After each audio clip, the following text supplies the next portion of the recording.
In the last video, we created a story map for our story inspired by Mo Willems. So in the story that we created, we had two characters that were animals. We had cat and dog.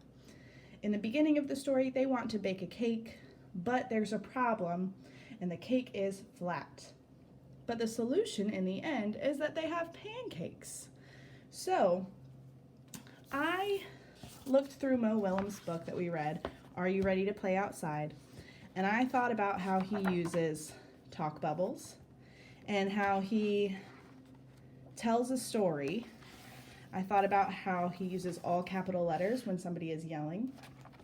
And so I did that and I made my own book. So let me read you the book that I made.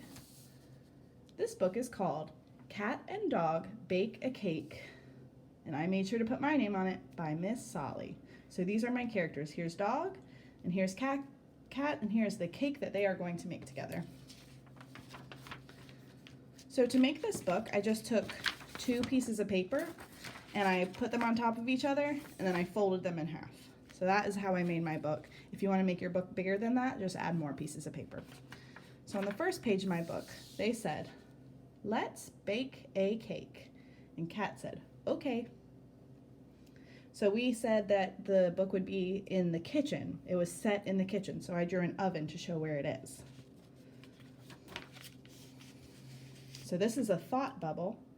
Cat is thinking, mix, mix, mix. And here he is mixing a bowl of cake batter.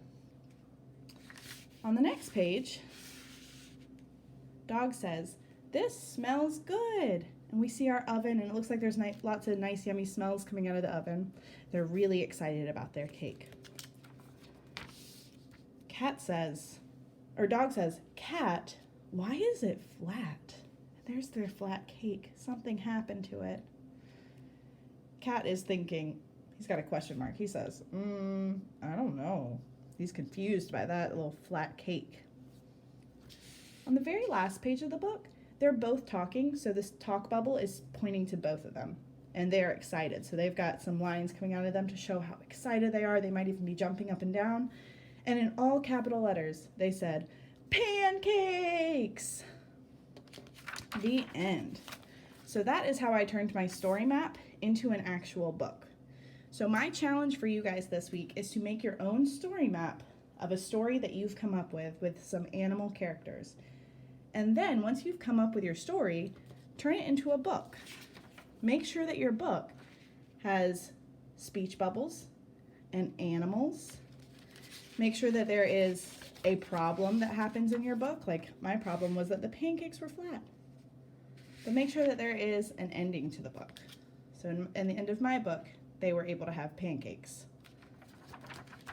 So work on that this week, and if you finish up your book that is inspired by Mo Willems, please send it to me, or take a video of yourself reading it. I would love to hear you reading your book to me. See you soon.